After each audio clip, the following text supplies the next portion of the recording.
Hi అండి. Welcome to my channel. మీరందరూ బాగున్నారా అండి? నేనైతే చాలా బాగున్నాను. మీరందరూ కూడా బాగుండాలని మనస్ఫూర్తిగా కోరుకుంటున్నానండి. ఈరోజు నేనొచ్చేసి మన పాతకాలంలో అమ్మమ్మలు, నాయనమ్మలు చేసుకునే జావ అయితే చూపించబోతున్నాను. ఇలా నూకల జావ ఈ సమ్మర్లో తీసుకుంటే పొట్టలో చాలా హాయిగా అలాగే చల్లగా కూడా ఉంటుందన్నమాట అండి. ఈ నూకల జావ చేసుకోవడానికి మనకి ముందుగా కావాల్సినవి వరి నూక అనమాట అండి. ఇలా వరి నూకను మనకి రెడీమేడ్గా కూడా తీసుకోవచ్చు, లేదంటే మీరు బియ్యాన్ని కడిగేసుకుని ఇలా రవ్వలాగా కూడా పట్టించుకోవచ్చు అనమాట అండి. ఇలా సన్నని రవ్వ అయితే తీసుకున్నాం కదండి. ఇప్పుడు ఈ రవ్వని మనం కొలుచుకోవాలన్నమాట అండి. మనం ఎంత క్వాంటిటీ చేయాలనుకుంటున్నామో చూసుకొని వేసుకోవాలన్నమాట అండి. నేనైతే ఒక చిన్న గ్లాస్ వరకు రవ్వ అయితే తీసుకున్నానండి. అలాగే అదే గ్లాస్తో ఒక వంతు వరకు పెసరపప్పు అయితే తీసుకున్నానండి. ఇలా పెసరపప్పు వేసుకుని జావ కాసుకుంటే టేస్ట్ అయితే చాలా అంటే చాలా బాగుంటుంది, చాలా కమ్మగా ఉంటుంది అనమాట అండి. ఇలా తీసుకున్న ఈ పెసరపప్పుని ముందుగా మనం ఒక బౌల్లోకి అయితే వేసుకోవాలండి. ఇలా వేసుకున్న తర్వాత ఈ పెసరపప్పుని ఒక 2-3 సార్లు అయితే బాగా కడిగేసుకోవాలండి. ఈ విధంగా బాగా కడిగేసుకున్న తర్వాత ఇప్పుడు మనము ఈ పెసరపప్పులోకి కొన్ని వాటర్ అయితే వేసుకుని నానబెట్టుకుని పక్కన పెట్టుకోవాలన్నమాట అండి. మనం ప్రత్యేకంగా నూకలతోనే చేసుకుంటూ ఉంటాం కదండి జావ అనేది. ఇలా పెసరపప్పు కూడా వేసుకుని చేసుకుంటే మనకి బాడీ అనేది చాలా చలవ చేస్తుందండి. ఇలా వాటర్ అయితే వేసుకుని నానబెట్టుకుని పక్కన పెట్టేసుకోవాలండి. ఇప్పుడు మనం ఒక పెద్ద బౌల్ అయితే తీసుకుని ఇప్పుడు ఇందులోకి మనము ఏ గ్లాస్తో అయితే మనం నూక తీసుకున్నామో సేమ్ అదే గ్లాస్తో వాటర్ అయితే వేసుకోవాలండి. వాటర్ వచ్చేసి ఈ గ్లాస్తో మనం 8 గ్లాసుల వరకు వాటర్ అయితే వేసుకోవాలండి. ఇలా 8 గ్లాసులు వాటర్ వేసుకుంటే మనకి రవ్వ అనేది బాగా ఉడుకుతుంది అనమాట.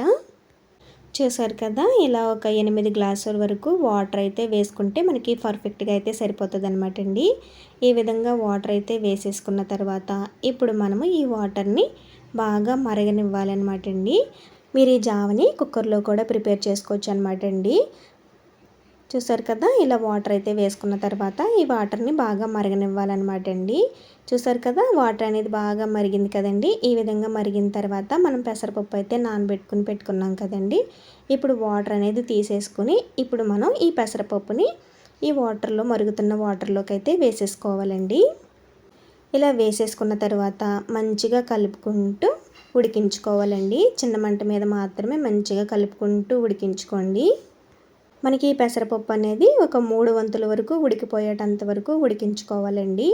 చూసారు కదా, మనకి పెసరపప్పు అనేది చక్కగా ఉడికింది కదండి. ఈ విధంగా ఉడికేటంత వరకు కూడా ఉడికించుకోవాలన్నమాట. ఈ విధంగా ఉడికిన తర్వాత ఇప్పుడు మనము ఇందులోకి రవ్వ అయితే కొలుచుకొని పెట్టుకున్నాం కదండి. ఇప్పుడు ఈ రవ్వని వేసేసుకోవాలి.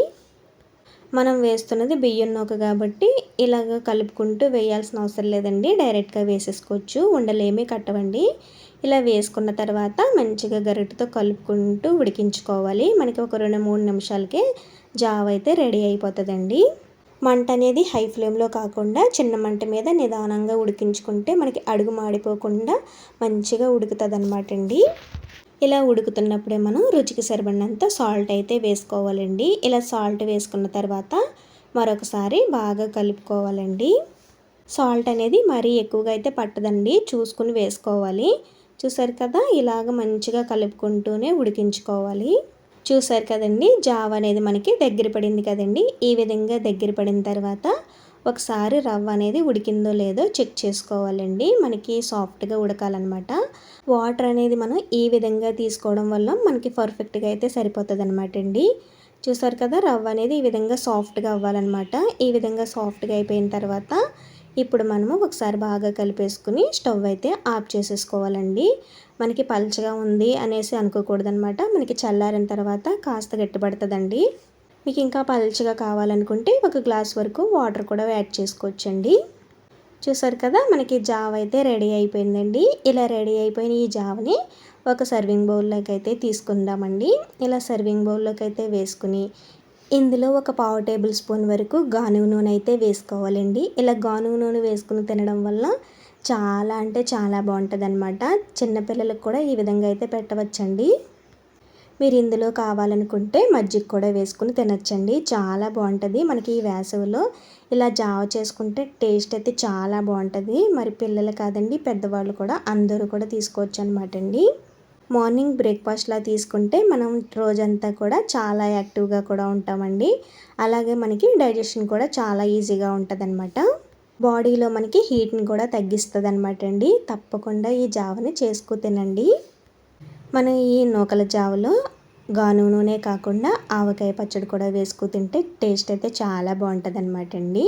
ఎవరైనా పెద్దవాళ్ళు ఇలా జావా తాగలేకపోతే కనుక ఇలా పచ్చడి కూడా వేసుకు తింటే టేస్ట్ అయితే చాలా అంటే చాలా బాగుంటుంది. ఈ వేసవి కాలంలో మార్నింగ్ బ్రేక్ఫాస్ట్ కింద తప్పకుండా అయితే ట్రై చేయండి. చాలా అంటే చాలా బాగుంటుంది. చాలా టేస్టీగా ఉంటుంది అనమాట అండి. మరి మీరు కూడా ఈ విధంగా ట్రై చేసి ఎలా ఉంది అనేది కామెంట్లో చెప్పండి. సరేనా అండి, బాయ్ బాయ్.